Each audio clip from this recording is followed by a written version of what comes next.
So a couple of months ago, we did our 10k sub giveaway in which there was a ZVE10 as the prize, and a guy called Josh, or Mr. Waffles, won that giveaway. Now he's just started streaming some video games over on Twitch, and whenever I found that he only lived a couple hours away from me, I decided to take the camera and we went and built him a pretty sweet streaming setup. Now that kind of got me thinking that the Sony ZVE10 is actually a really great little option for people who are looking at doing some streaming. If you have one lying around that you're not using anymore, or if you just want to pick one up used for like $400 to $500, you can get a really great image. And today I just want to show you real quick how to connect a ZVE10 to a computer and use it as a streaming software inside of OBS. Now the first thing that you got to do with your ZVE10 before you can get started or do anything is go into your menu system, go to the second tab, which is called Movie 1, and on the first page it says USB streaming. So before you connect your camera to anything, all you got to do is go to that section on the menu and hit OK and get that started. So that means the camera is waiting for the USB-C cable and it will then start streaming as soon as it gets plugged in.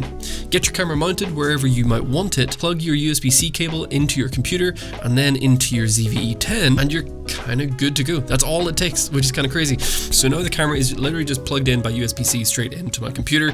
Nothing else, one cable. So what that does is it is sending the video signal from the camera into the computer, and it also powers the camera itself. So it is going to continue to charge the camera battery inside there, which works great. So one cable solution, which is really nice. So now that we have this screen open, and once you've built your scenes and everything you want, what you're going to want to do is go down to this add source, and then you're going to do video capture device. Under video capture device, it just says ZVE10. You click that, hit OK, and there we have it.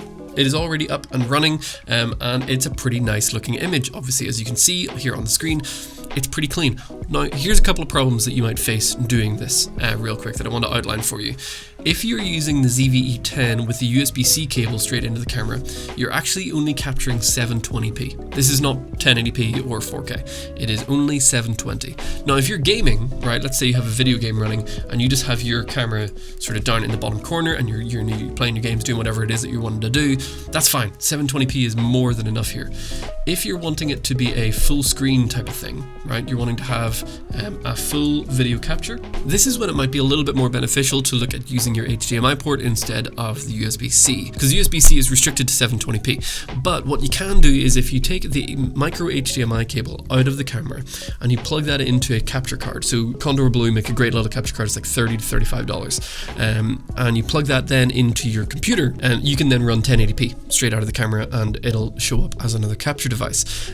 So if you want to do 1080p, you can do it that way, but if you're just looking for ease of use and you're gaming or you're doing something like that, this is more than enough. Again, if it's down in the corner of the screen, this is more than enough resolution for what you might need. Now, another really great thing about this is you could actually use the ZVE10 not only as your video input device, but also as your audio input device. And all you need to do for that is plug a microphone straight into the ZVE10. That could be anything. You could take like a Rode Video Mic NTG, this is a little bit more expensive, or you could even take a Rode Video Micro, put it on top of your camera, plug it into the camera, and then in your OBS systems, all you got to do is again, go to your audio mixer, go to your properties, and in your audio device, ZVE10 pops up. So you might have your computer microphone, you might have like an audio interface if you have one, but if you don't have any of that stuff, you can just use your ZVE10 as an audio interface, and the audio that the camera picks up is going to be used for your stream. So that way you're not having to buy a full audio interface, you're not having to buy a webcam or anything like that. Just with one cable and a camera with a lens and a mic,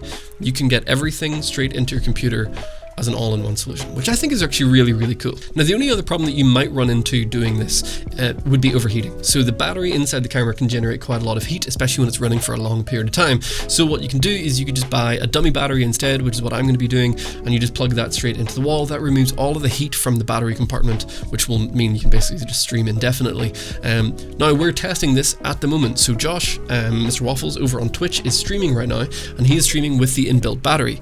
And I'm going to be streaming over on my YouTube gaming channel that I just started, and we're going to be playing some Minecraft like the grown adults that we are, and I'm going to be using a dummy battery plugged straight into the wall so we can see the kind of difference that might have for thermal performance. So if you're still watching, if you're a fan of this channel and you've been following for a while, I'd absolutely love it if you would go over there and just follow him on Twitch, right? Just to kind of give him a little bit of a bump. If we could get like 100 people, again, we got almost 14,000 subscribers on here. So if I could just have 100 people go and give him a follow over on Twitch to give him a little bit of a boost as he's getting started, I would love that. I think that'd be so fun, and I really appreciate it if you could do that. Now, secondly, if you have any questions about this sort of thing, I am live right now over on a gaming channel that I've just started. Do come hang out, chat, and ask some questions if you have anything about using the Sony ZVE10 or any other cameras, about streaming setups, or if you just have questions in general just about life. I'd love to come and hang out with you over there. So please do come give me a follow. And again, please go give Josh a follow. I'm really excited for him as he starts to grow on Twitch. So if you have a ZVE10 and you've been looking for a great little streamer camera, you've already got it. Give it a go.